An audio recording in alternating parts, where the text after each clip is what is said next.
I'm John Arking. This local news is a service of Flagler County's Toyota dealer, Beaver Toyota, here to wow you. Flagler County deputies used stop sticks twice in one night to make 3 felony arrests. Flagler County Sheriff Rick Staley. The first one was a stolen vehicle out of North Carolina that we arrested the driver on after using stop sticks to make sure he could not flee from us and endanger the community. The second time was Volusia County deputies were investigating an armed robbery, had spotted the vehicle and pursued the vehicle at over 100 miles an hour into Flagler County. Stop sticks were used both on US 1 and again on State Road 100 by the Bimini Bar, causing the vehicle to become disabled and the suspects attempted to flee. The Volusia County Sheriff's K-9, along with deputies from Flagler County, apprehended both suspects and they were arrested. The suspect in the first traffic stop was identified as 40-year-old Ricky Dean Franklin, who only had a North Carolina ID card and admitted that his driver's license has been suspended for years. He also told deputies he had a small amount of marijuana in his rear pocket. He was charged with vehicle theft, driving on a suspended license, and marijuana possession. The driver and passenger in the second incident, identified as 28-year-olds Darrell Lamar Duffy and Jameer Robert Scott, were charged with fleeing and disregard of safety to persons or property, resisting arrest without violence, and driving with a suspended license. Scott was charged with resisting arrest without violence. Both subjects are being held without bond on Volusia County's charge of robbery with a firearm. This portion of Flagler's Morning News brought to you by the Daytona Beach International Airport, Sunwing Airlines nonstop to Toronto, and starting in May, nonstop flights to New York City via American Airlines.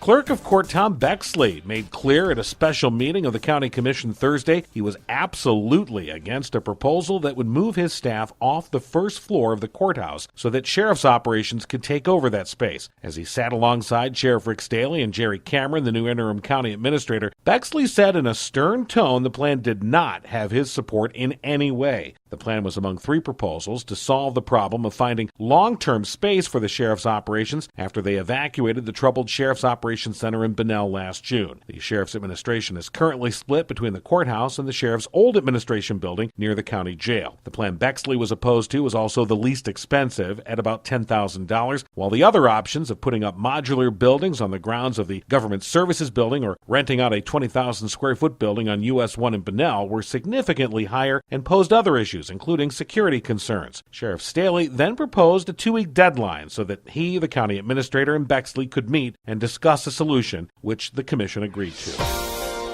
What is the process for getting a state budget together? State Senator Travis Hudson said Florida's $91 billion budget is, quote, not your everyday checking account. Hudson said that he and Representative Paul Renner are prioritizing what needs funded. You only have so much dollars that get stretched out, and so we're trying to sit down and figure out what's most important in our communities and what's kind of the biggest bang for the buck. Hudson said his allocation of the budget is about $16 billion. The legislative session starts on March 5th, and the budget comes up a couple of weeks into the session. From the WNZF Newsroom, I'm Deb Albertson. And some great family fun is to be had this weekend. We learn more from Tony Magoo. This Saturday and Sunday from 10 in the morning until 5, you and your whole family can enjoy the 5th annual Princess Place Powwow at the Princess Place Preserve. With us on the phone is this year's organizer, Jim Sawgrass. Jim, what can we expect to see at the powwow? We'll have native dancing from different tribes, from Aztecs to Plains tribes. Flagler County's Native American Festival will also feature weapons demonstrations, wildlife exhibits, encampments, and displays with over 50 tribes represented. The family-friendly event offers entertainment, education, and what else, Jim? Lots of activities for families. There's an area where they can shop and buy native crafts and buy native foods.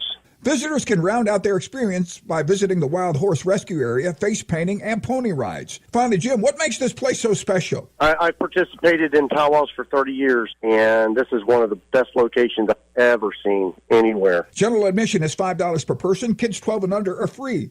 For Flagler's Morning News, I'm Tony Magoo. And now you're up to date. I'm John Arking.